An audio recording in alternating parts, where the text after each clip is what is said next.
오늘 말씀의 제목은 예수 그리스도의 증인입니다. 먼저 여러분에게 질문을 던지고 시작하겠습니다. 여러분은 예수 그리스도의 증인입니까?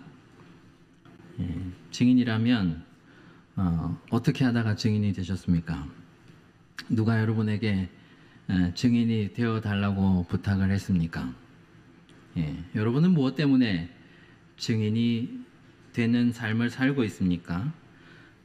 제가 왜 이런 질문을 드립니까? 증인이라고 하는 것은 중요한 말입니다. 법적 용어고요. 합법적으로 증인이 되는 것입니다. 아무나 그냥 어쩌다 보니 증인이 되었어요. 그런 일은 잘 일어나지 않는 것입니다. 자기가 증인인지도 잘 모르겠다. 그런 사람은 잘 없을 겁니다. 제가 여러분에게 우리 청년들에게 도전합니다. 오늘 이 설교가 끝날 때쯤 여러분이 이러한 질문에 정확하게 대답을 할 수 있기를 바랍니다. 내가 증인인가 아닌가? 아니 그렇다면 왜 증인인가? 나는 어떻게 증인 되려고 하는가? 정확하게 대답하시기를 바랍니다. 시작하겠습니다. 오늘 본문 보시면은 예수님이 성전에서 말씀을 전하고 계시는데 자신에 대하여 증거하고 계십니다. 나는 세상의 빛이다. 나를 따른 자는 어둠에 다니지 않고 생명의 빛을 얻을 것이다. 자, 이때 바리새인들이 예수님을 공격합니다. 이렇게 공격합니다. 네가 너를 위하여 증언하니 내 증언이 참되지 않다. 율법에 두 사람 이상의 증인이 증언을 해야 효력이 있다고 하는 것을 이용해서 그걸 걸고 넘어지려고 합니다. 신명기 보시면은 17장에 5절 6절에 그런 말씀이 나오죠. 너는 그 악을 행한 남자나 여자를 내 성문으로 끌어내고 그 남자나 여자를 돌로 쳐 죽이되 죽일 자를 두 사람이나 세 사람의 증언으로 죽일 것이요 한 사람의 증언으로는 죽이지 말 것이며. 이 사건 앞에 그런 일이 있었거든요. 가늠한 여자가 현장에서 잡혀왔을 때 예수님이 죄 없는 자가 돌로 쳐라, 그런 일이 있었는데, 하여튼 또 신명기 17장 15절에도 이런 말씀이 있습니다. 사람의 모든 악에 관하여 또한 모든 죄에 관하여는 한 증인으로만 정할 것이 아니요 두 증인의 입으로나 또는 세 증인의 입으로 그 사건을 확정할 것이며. 하나님이 이러한 규정을 이스라엘 백성에게 주신 취지가 뭡니까? 혹시나 어떤 사람이 고의로 나쁜 마음을 먹고 무고한 사람을 고발해서 돌로 쳐 죽이게 만들거나 그런 일이 일어나면 안 되니까 그런 안전장치로 한 사람이 증언하면 효력이 없다, 그렇게 하신 것이죠. 어쨌든 그러한 근거로 이 이스라엘 백성들에게는 혼자 증언하는 것은 효력이 없다라는 관례가 생기게 되었고, 그걸 가지고 또 이 예수님에게 딴지를 걸려고 하고 있습니다. 예수님이 어떻게 대답하고 계십니까? 오늘 말씀해 보면 그러한 규정은 너희들한테는 해당이 될지는 몰라도 그건 나에 대한 규정이 아니다. 그 규정을 준 사람이 내가 낸데, 이런 이야기까지는 하지 않습니다만 예수님이 이렇게 얘기하십니다. 나는 내가 나를 증언해도 내 증언이 참되다. 나는 내가 어디서 와서 어디로 가는지를 안다.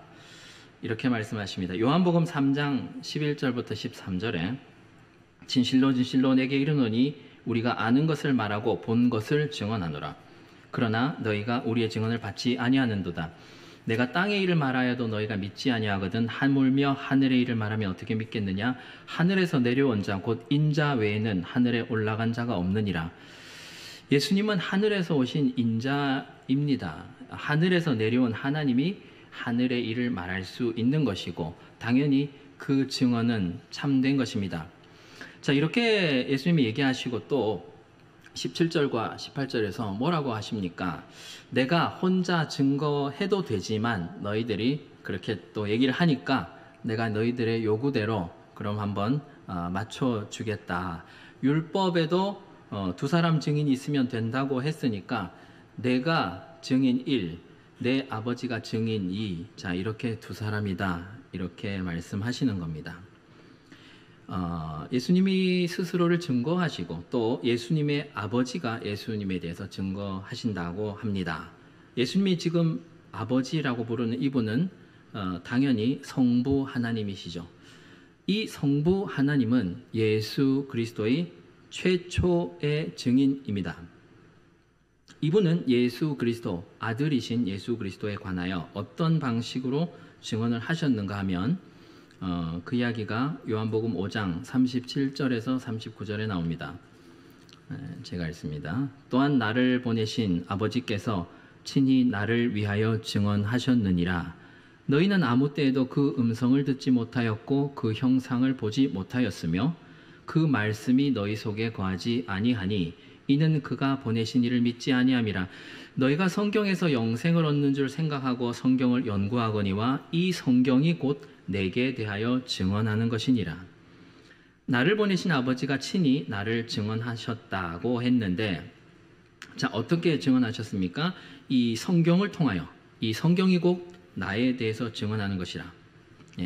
이 성경 말씀을 통하여서 증언하셨습니다. 구약 백성들에게는 하나님이 이 선지자라고 하는 특별한 사람들을 선택해서 그 사람들을 통해서 직접 말씀을 넣어주셨습니다. 대언하게 했습니다.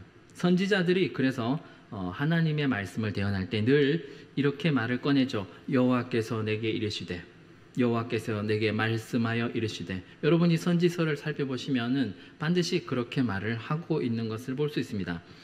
한 장만 보면요, 예레미야 1장 9절, 여호와께서 그의 손을 내밀어 내 입에 대시며 여호와께서 내게 이르시되 보라 내가 내 말을 내 입에 두었노라. 이렇게까지 이야기하십니다. 하나님이 하나님의 말을 이 예레미야 선지자 입에 두었다. 그러니까 하나님의 음성을 우리가 직접 듣지는 못하지만은 이런 선지자를 통하여 또 그러한 선포가 이렇게 명문화되어서 이 성경이란 책으로 딱 정립이 되어서 우리에게까지 쥐어지게 된 것입니다. 이렇게 하나님이 예수 그리스도에 관하여 증언하셨고 또 그 말씀을 너희들이, 이 바리새인들이 어떻게 모르고, 너희가 내 아버지도 모르고 나도 모르고 그런 무식한 소리를 하느냐, 이런 이야기입니다. 자, 요한복음 5장 46절 47절도 참고로 제가 읽어보겠습니다. 모세를 믿었더라면 또 나를 믿었으리니 이는 그가 내게 대하여 기록하였습니다. 그러나 그의 글도 믿지 아니하거든 어찌 내 말을 믿겠느냐 하시니라. 성부 하나님과 예수님, 이 두 분을 제가 1세대 증인이라고 부르겠습니다. 최초로 예수 그리스도를 증언하신 분은 성부 하나님이고 또 그 성자 하나님이 이 땅에 오셔서 스스로를 증언하셨는데 이 두 분이 1세대 증인이 되는 것입니다. 자, 그 다음 세대의 증인들은 누군지 살펴보겠습니다. 요한복음 15장 26절, 26절과 27절 우리 한 목소리로 같이 읽겠습니다. 시작. 내가 아버지께로부터 너에게 보내실 보혜사 곧 아버지께로부터 나오시는 진리의 성령이 오실 때에 그가 나를 증언하실 것이요 너희도 처음부터 나와 함께 있었으므로 증언하느니. 아멘. 26절은 성령이 오시면은 그 성령이 나에 대해서 증언하실 것이라는 이야기입니다. 27절은 제자들에게 예수님이 하시는 말씀입니다. 너희도 처음부터 지금까지 나와 함께 있었기 때문에 너희들은 나에 대해서 증언할 수 있다. 너희들은 나의 증인이 될 자격이 있다. 이렇게 이야기하십니다. 자, 2세대 증인들이 소개가 되고 있습니다. 2세대 증인들이 성령 하나님 그리고 예수님의 제자들, 사도들입니다. 여기까지 정리를 한번 해보시면 1세대 증인 성부 하나님과 성자 예수님, 구약시대 동안에 1세대 성부 하나님께서 예수 그리스도가 오실 것을 성경 말씀을 통해서 선지자를 통해서 증언하셨고 예수님이 이 땅에서 공생애 하실 때 지상 사역을 하실 때 실제로 또 증언하셨습니다. 이것을 1세대라고 보면 2세대는 예수님이 승천하신 이후에 사도들이 성령 하나님과 함께 예수님을 증언하셨습니다. 그 성령 하나님을 파송하신 분이 성부 하나님입니다. 제자들을 파송하신 분이 예수 그리스도입니다. 이 말이 무슨 말인가 하면은 합법적으로 증인들의 세대 교체가 일어났다라고 하는 것입니다. 성경의 이 파송이라고 하는 것은 아주 합법적으로 일어나는 절차입니다. 위임입니다. 사도행전 1장 후반부에 보시면은 아주 재밌는 이야기가 나옵니다. 같이 보겠습니다. 사도행전 1장 20절에 제가 읽겠습니다. 시편에 기록하였으되 그의 거처를 황폐하게 하시며 거기 거하는 자가 없게 하소서 하였고 또 일렀으되 그의 직분을 타인이 취하게 하소서 하였도다. 사도행전 그 1장 이 상황을 우리가 잘 알고 있습니다. 예수님의 명령 따라 이 예수님의 12제자 사도들과 물론 가룟 유다가 없는 11제자인데 그 120명 정도가 마가의 다락방에서 성령을 기다리면서 기도하고 있는 그 상황입니다. 그 상황에 갑자기 이렇게 베드로가 일어나서 이런 이야기를 합니다. 성령의 감동으로 베드로가 형제들이여 우리가 이 가룟 유다의 직분을 타인이 취하게 해야 된다. 그걸 깨달은 겁니다. 그래서 그 시편 109편 8절에 우리가 좀 전에 본 말씀이 그 말씀입니다. 시편 109편 8절의 말씀을 근거로 하여 지금 베드로 사도가 긴급 의사 진행 발언을 하고 있는 것입니다. 자, 이렇게 그 고리된 사도의 한 자리를 우리가 다시 선출하여서 메꾸어야 한다라고 의사 진행 발언을 했습니다.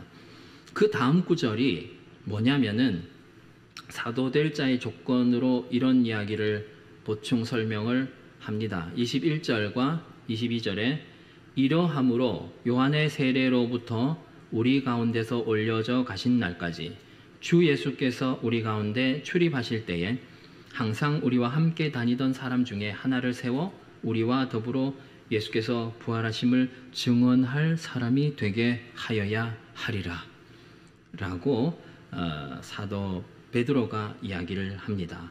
새로운 12번째 사도를 뽑아야 되는데 어떤 사람을 뽑아야 된다고 얘기합니까? 요한의 세례로부터 예수님이 처음 사역을 시작하셨을 때 그때부터 예수님이 올려 승천하신 그 날까지 처음부터 끝까지 지금까지 우리와 항상 출입하신다라고 하는 것은 그 히브리의 어떤 표현인가 하면 그 통치하는 것도 출입한다 이렇게 표현하지만 그 인격적인 관계가 형성된 사람들끼리 일상생활을 함께 같이 한다 라는 한솥밥 먹고 산다 우리가 그런 말 하듯이 우리랑 같이 이렇게 있었다 그런 이야기거든요. 그런 사람 가운데 우리와 항상 함께 다니던 사람들 가운데 뽑아야 한다 이렇게 이야기를 하는 것입니다. 이게 무슨 조건입니까? 사도의 조건이라고도 볼 수 있겠지만 이것은 증인의 조건입니다. 예수 그리스도의 증인이 될 자격이 있는 사람이라고 하는 것입니다. 증인은 아무나 될 수 있는 것이 아니기 때문입니다. 되고 싶다고 그냥 되는 것도 아닙니다. 법적 용어이고 합법적으로 될 수 있는 것입니다. 증인은 직접 경험하여 아는 사람이라야 하는 것입니다. 요한복음 3장 11절에서도 예수님이 이렇게 이야기하죠. 우리는 아는 것을 말하고 본 것을 증언하였다. 예수님의 제자들이 이렇게 증언한 것이에요. 본 것을 우리가 직접 예수님과 다니면서 함께 살면서 본 것을 증언했다. 성부 하나님은 당연히 아들이기 때문에 아버지로서 그 아들을 증언할 수 있는 자격이 있는 것이죠. 성자 하나님은 본인이기 때문에 당연히 증언할 수 있는 것이고요. 그 다음 세대들에게 증인이 되게 하는 과정에서 그 증인의 자격과 조건을 충족시키면서 합법적으로 또 파송을 하면서 그런 절차를 잘 따라서 증인들의 세대 교체가 일어나고 있다라고 하는 것을 우리가 말씀을 통해서 알 수 있습니다. 예, 2세대 증인들은 성령 하나님은 하나님의 깊은 것까지 통달하신다고 고린도전서에 있죠. 성부 하나님이 파송하신 성령 하나님도 하나님의 본체의 심으로 증인의 자격이 당연히 됩니다.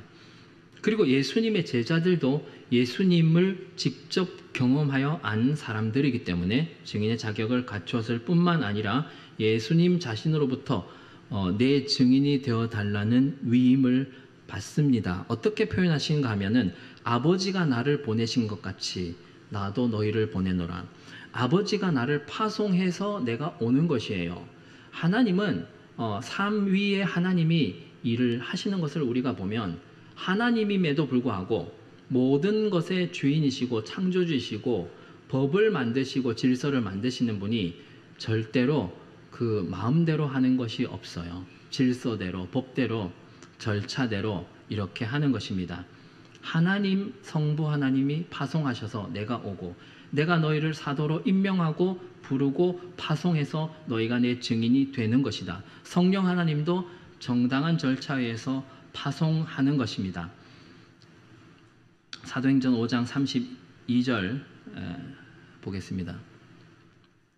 같이 읽습니다. 시작. 우리는 이 일의 증인이요 하나님이 자기에게 순종하는 사람들에게 주신 성령도 그러하니라. 아멘. 누가 한 말입니까? 아까 사도를 한 명 더 뽑아야 된다고 얘기했던 그 베드로 사도가 한 말입니다. 이 베드로 사도는 다니면서 우리는 예수 그리스도의 증인이다라고, 그리고 성령도 예수 그리스도의 증인이다라고 자기의 정체성을, 자기가 증인이라고 하는 사실을 분명하게 알고 있고 또 이렇게 증거하고 있습니다.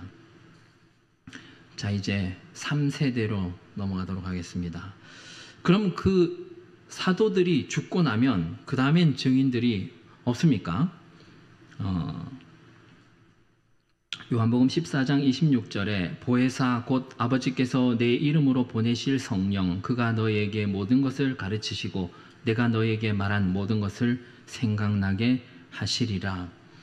예수님이 이 제자들에게 평소에 그런 이야기를 되게 많이 하셨어요. 성령의 파송이 너희들에게 정말 유익하고 나는 성령의 파송을 너무너무 사모한다.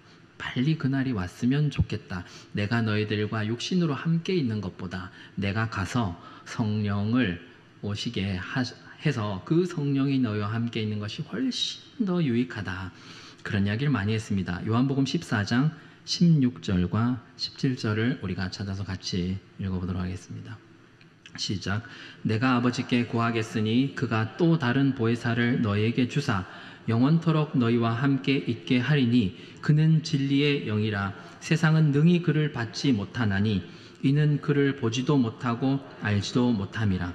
그러나 너희는 그를 아나니 그는 너희와 함께 거하시며 또 너희 속에 계시겠음이라. 아멘. 내가 아버지께 구하는 거예요. 성령을 파송해 달라고. 그렇게 파송된 성령은 예수님의 영이 예수님의 영이고 성령은 예수님의 영이고 그를 아는 그 예수 믿는 사람들 안에 영원히 거하시는 것입니다. 자, 사도행전 1장 8절 중요한 말씀이고 우리가 다 웬만하면 암송을 하는 구절인데 한번 같이 읽습니다. 시작. 오직 성령이 너에게 임하시면 너희가 권능을 받고 예루살렘과 온 유대와 사마리아와 땅 끝까지 이르러 내 증인이 되리라 하시니라. 아멘. 오직입니다. 성령이 너희에게 임하시면 이 방법밖에는 없는 것입니다. 우리가 증인이 되는 방법이요. 성령이 임하시면 우리가 증인이 될 수 있습니다. 그런데요, 나의 증인이 되리라 이렇게 선포하신 것입니다. 예수님이 사도들에게 증인 사역을 위임하셨을 때와 같이 그냥 내 증인이 되었으면 좋겠는데 되었으면 좋겠구나, 되도록 하여라 이렇게 이야기하신 것이 아니라 되는 것은 기정사실이다. 성령 받는 것은 증인되는 것이다. 그냥 선포적으로 하시는 것입니다. 성령은 삼위 하나님 가운데 특별히 바로 이 사역을 위해서 오시는 분이기 때문입니다.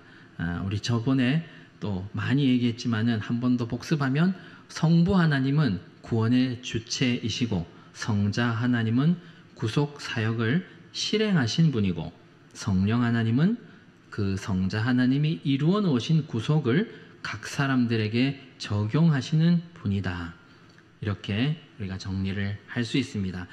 예수를 믿는다고 하는 것은 우리가 그저 예수님이라고 하는 분을 안다든지 말씀을 들어본 적이 있다든지 성경 말씀 다 좋은 말이지 뭐 성경에 나쁜 말이 어디 있어 그렇게 하면 참 좋지 이런 얘기가 아닙니다.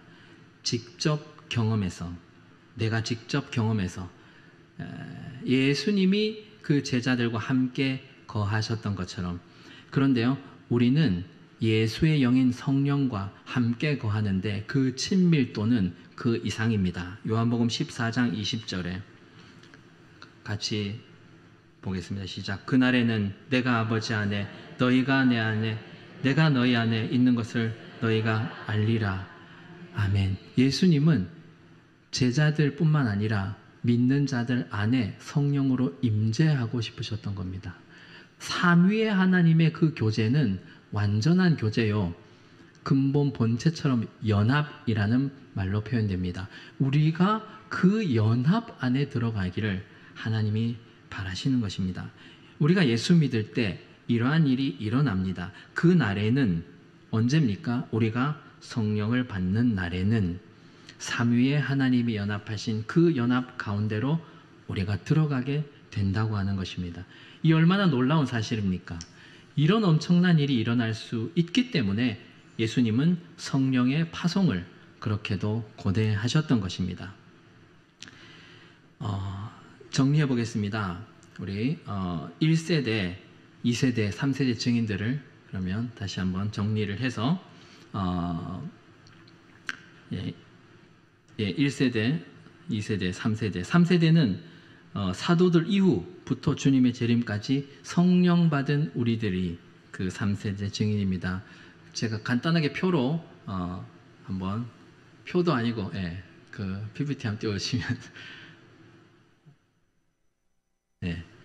저렇게 제가 적었습니다. 1세대는 예수님과 성부 하나님 그분이 합법적으로 파송하신 예수님이 파송하신 제자들 성부 하나님이 파송한 성령 하나님 또 성령 받은 우리가 3세대 증인입니다.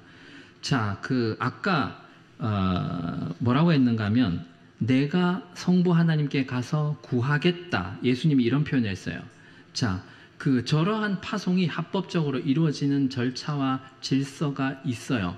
예수님이 이 땅에 십자가 사역을 구속 사역을 완성해야 성령 하나님을 구할 수 있거든요.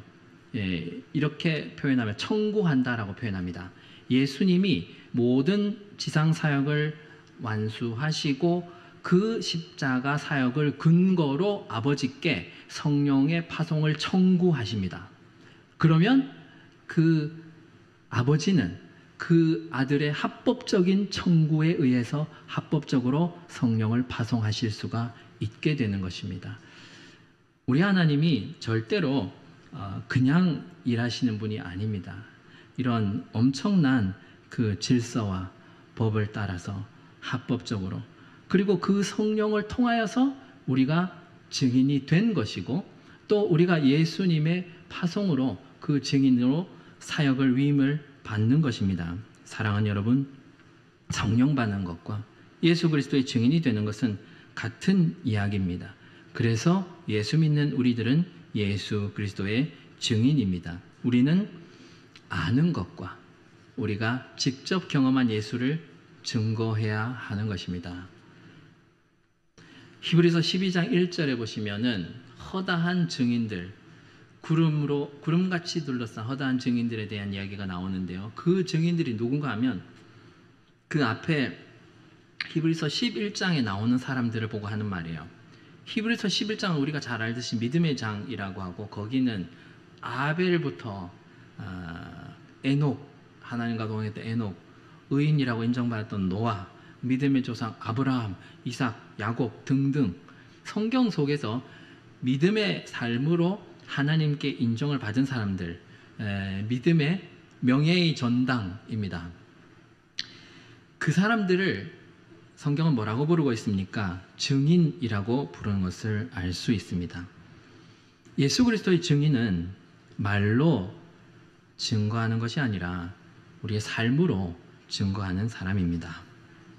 여러분, 그리스도인,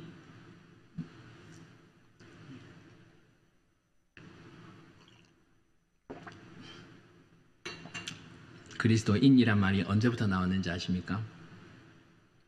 2세대 증인들이 활동하던 시기입니다. 초대교회 당시 예수님의 제자들과 그 제자의 또 제자들이 증인의 삶을 너무나 잘 살았기 때문에 그리스도의 삶을 그대로 작은 예수처럼 증거했기 때문에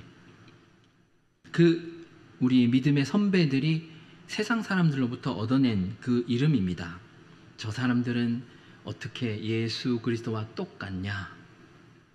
그래서 그리스도를 닮았다. 그리스도인, 이렇게 불렀던 것입니다. 앞서 드린 질문을 다시 드리겠습니다. 여러분은 예수 그리스도의 증인입니까? 날마다 예수 그리스도를 여러분이 직접 경험하고 있습니까? 여러분이 직접 경험한 예수 그리스도를 여러분의 삶으로 증거하고 있습니까? 말씀을 손으로 베끼는 것을 뭐라고 합니까? 필사라고 부릅니다.